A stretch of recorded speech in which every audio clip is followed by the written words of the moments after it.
chère Tunisie, alors les premières pierres du e-commerce ont été posées.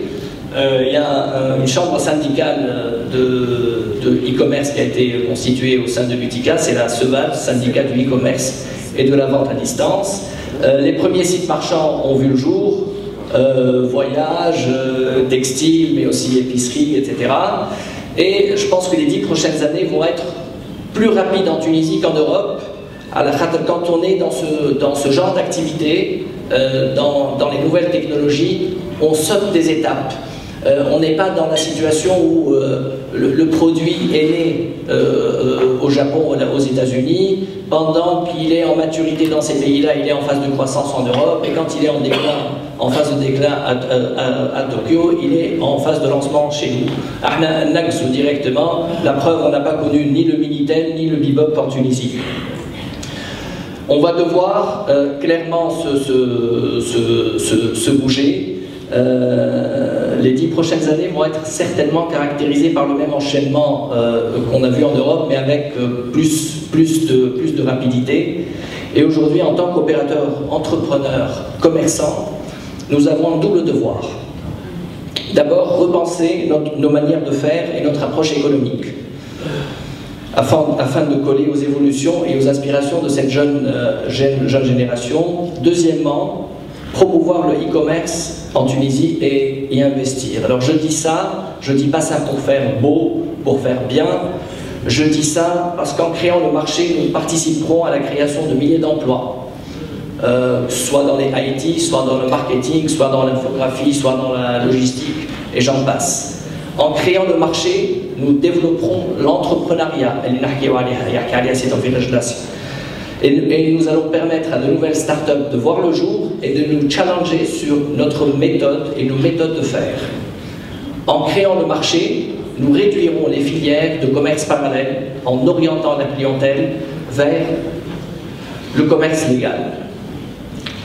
C'est vrai que, par hasard, ici et là, on entend qu'il y a des freins au développement du e-commerce en Tunisie, que les paiements ne sont pas sécurisés, que les risques de fraude sont là. Ça, et M. Khaled Taïb ne va pas me contredire. On entend aussi par-ci par-là que les solutions de livraison, que les solutions de logistique ne sont pas là. C'est faux. La Poste fait du bon boulot. C'est pas parce qu'elle est bien représentée, dignement représentée ici. En plus de la Poste, il y a de nouveaux opérateurs internationaux qui sont dans la logistique, qui font aussi autant du bon boulot.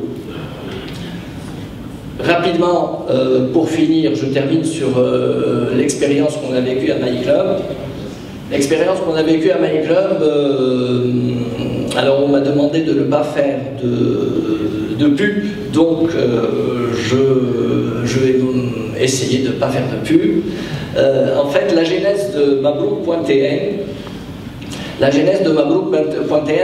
certes, elle a été motivée par pas mal de geeks que nous avons dans le groupe. On a pas mal de geeks dans le groupe, ils sont tout le temps connectés, mais aussi par un constat simple. On a fait une étude de marché et on a vu que 5% de notre cible, de notre clientèle, faisaient leurs achats sur la toile mais sur Facebook. Et quand on fait des achats sur Facebook en Tunisie, c'est du commerce de valise, c'est du commerce parallèle, c'est de la contrebande, c'est du commerce illégal. Donc si on a 5% de notre cible qui est connecté, il y a un potentiel. En même temps, on était aussi au milieu de l'année 2012 ou à la fin 2012 et le pays traversait des turbulences, la crise économique pointait déjà le bout de son museau. Et dans ces moments-là, on voyait venir la sinistrose, et quand on voit venir la sinistrose, c'est là où on se creuse les méninges au maximum, et on a essayé de chercher, on cherche de nouvelles débouchés, de nouvelles expériences, de nouvelles possibilités, et donc c'est comme ça qu'on s'est orienté sur le e-commerce. On a plongé. À ce titre, il y a pas mal donc on a bénéficié de pas mal de programmes d'appui qui sont menés par le gouvernement en collaboration avec l'Union européenne. Il y a le programme PECAM avec la Banque européenne. Il y a pas mal de programmes d'appui. On peut être bien accompagné à ce niveau-là.